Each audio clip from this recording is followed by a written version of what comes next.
semana foi exatamente sobre isso. Estamos sempre em luta contra Satanás, estamos sempre em guerra contra ele, certo? Sabemos que ele já está vencido e, como um inimigo vencido, o que é que ele ainda está fazendo? Qual é o principal objetivo de Satanás, já que ele já está derrotado? Levar o máximo de pessoas a serem derrotadas junto com ele, certo? Mas em Cristo nós somos mais que vencedores. Com Cristo nós sabemos que o inimigo não pode nos arrastar junto com ele. Quando ele foi derrotado a primeira vez no céu, ele arrastou os anjos com ele.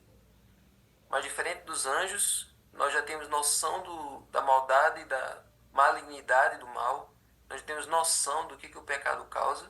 E nós não vamos no caminho deles. Nós podemos vencer o engano e escrever uma história diferente. Agora, uma coisa que nós vimos durante essa semana que vale a pena a gente marcar, vale a pena a gente relembrar, né? A lição de hoje, da sexta-feira, o estudo adicional, é basicamente também repetindo o que já foi dito, certo? Eu vou ler aqui com vocês, mas no final eu vou dizer uma coisa diferente. Quando a rebelião surgiu, Deus se viu com duas opções. Ou abdicaria de sua essência, imutável e eterna, entregando o universo a uma criatura rebelde, no caso Lúcifer, né? Ou seria o Pai justo e amoroso de todas as criaturas. Deus escolheu a segunda opção, e nesse caso, o choque entre seu poder e as forças do mal era inevitável. Então, quando poderes políticos ou sócio-históricos, como os povos de Canaã, ligados a forças cósmicas de caos e rebelião, manifestaram a mesma atitude desafiadora contra Yahvé, ele interveio. Então, naqueles povos de Canaã, se manifestou o mesmo espírito que se manifestou em Lúcifer. Um espírito de rebeldia, um espírito de orgulho, um espírito de afronta contra Deus. Então Deus precisava intervir naquilo. O tema de Yahvé como guerreiro é uma prefiguração, uma antecipação da vitória que dará fim ao conflito cósmico entre o bem e o mal. Ou seja, toda essa postura de Deus como guerreiro, ali naquelas batalhas do Antigo Testamento, é só um trailer, é só uma imagem de como vai ser no futuro, quando ele se revestir da sua armadura para lutar contra Satanás definitivamente, para eliminar o mal, né? Além disso, as guerras divinas de Israel não refletem apenas o conflito cósmico como um espelho, mas fazem parte desse conflito, servindo como um prenúncio do juízo divino que ocorrerá no fim dos tempos. Ou seja, todas aquelas guerras ali, elas não eram só um símbolo do grande conflito, mas também faziam parte dele, certo? Não pense que aquelas guerras lá para conquistar Canaã, aquelas batalhas que Josué fazia, tudo aquilo ali era algo alheio, algo avulso, algo independente do grande contexto do grande conflito. Tudo isso fazia parte do grande conflito, certo? Era Satanás tomando de conta daquelas terras ali de Canaã, dizendo assim: olha, esse território é meu, esse território aqui é meu, me pertence. Eu escravizei esses povos aqui todos sob o governo, sob o poder do pecado, porque Satanás tinha escravizado. Povos que eram mergulhados na idolatria, povos que eram mergulhados na promiscuidade, na imoralidade, na luxúria, né? Sacrificando os filhos a Moloque, fazendo dos cultos ali aquele ritual né, de coisas feias. Então, aquilo ali, aquelas nações estavam mergulhadas no abismo que Satanás estava escravizando.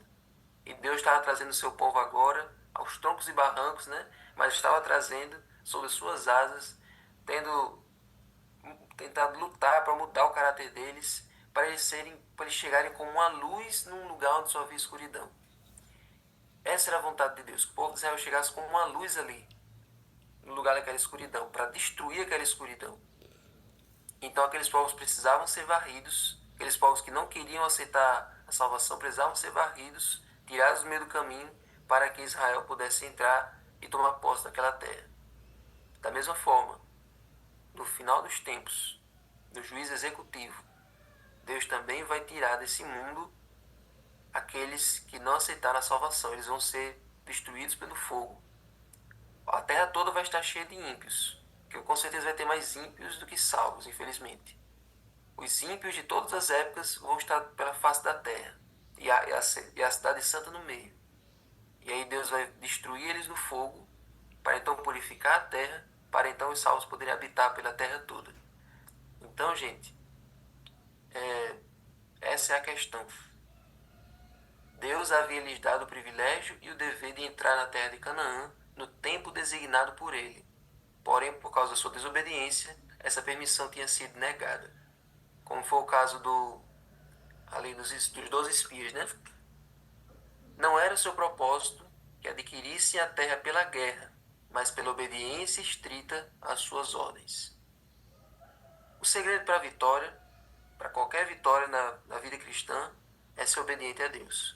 Em alguns casos, ele vai dizer assim: assista e espere, não faça nada, deixe eu fazer, apenas confie. Em alguns casos ele vai dizer isso. Apenas assista, apenas confie, apenas descanse e deixe que eu faça o milagre.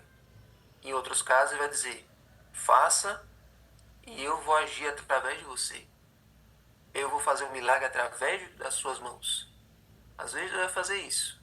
Então, você fazendo alguma coisa ou não fazendo nada, o segredo, o importante é confiar.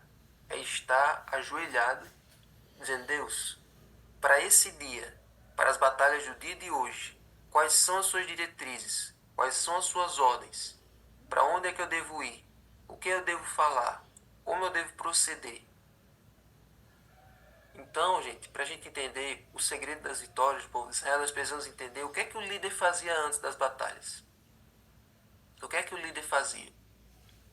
Se a gente pegar, por exemplo, Davi, antes de qualquer batalha, ele sempre consultava o Urim e o Tumim, as pedras que tinha no estolo do sacerdote. Sempre ele ia para o santuário, sempre ele iria buscar Deus. Deus, eu ataco os filisteus? Sim ou não? E aí Deus dava a resposta, e Deus dizia: olha, ataque. Agora você vai fazer o seguinte: você vai para debaixo das amoreiras, daquela floresta de amoreiras. Quando você escutar o som de um exército correndo por cima das amoreiras, é sinal de que eu fui na sua frente, e aí você segue. Esse detalhe está lá em 1 Samuel, né, Fred? Se você for procurar depois. A batalha que o exército de Deus passou na frente, por cima do povo de Israel, e depois eles seguiram. Quando Moisés, antes de começar todo o rebuliço do Êxodo, antes de começar tudo, ele teve um encontro com Deus na sarça ardente. E Josué, antes de começar a destruir Jericó, ele também teve um encontro com Jesus com a espada desembainhada. Então, antes de qualquer batalha, o líder, o indivíduo, cada um de nós temos que ter um encontro com Deus. Não dá para a gente ter um encontro com Deus durante a batalha. Não dá para a gente ter um encontro com Deus no meio do problema. Nós temos que ter uma comunhão com Deus diária antes de enfrentar qualquer luta do dia a dia. Porque o dia começa com tudo zerado. E depois é que os problemas vão começando a aparecer, as lutas vão começando a aparecer. Então, o nosso dever é nos encontrarmos com o comandante do exército todos os dias. Ele está disposto a lutar por nós. Quando Jesus apareceu lá em Josué 5, ele estava com a espada desembainhada. Ele estava pronto para lutar. Nós temos um comandante que está pronto para lutar as nossas batalhas. Está pronto para nos liderar nessas batalhas. Ouça as diretrizes dele. Vá com o coração humilde. Exatamente. Vá com o coração humilde. Vá com o coração aberto para ouvir as instruções dele, as ordens dele, para que você seja vitorioso. Como Samara disse, Jesus é o maior exemplo. Jesus ele não deixava para se preparar, para se consagrar no momento da cura, quando ele ia curar o cego, quando ele ia curar o leproso, quando ele ia enfrentar os fariseus, ele ficava: fala, meu Deus, o que é que eu vou fazer agora? E agora, como é que eu vou proceder? Não. A noite inteira em oração, o próprio Jesus ele se submetia às instruções do Pai. Toda noite, o próprio Jesus também se submetia às orientações do Pai. E com aquele poder que ele recebia naquele momento de comunhão, ele tinha força para enfrentar o que seja o que fosse durante o dia. Podia expelir 10.000 demônios com a força da oração, com a força da comunhão. Se Jesus precisou daquele momento de comunhão no começo, nós também precisamos. Então, esse é o ponto alto da lição dessa semana para mim.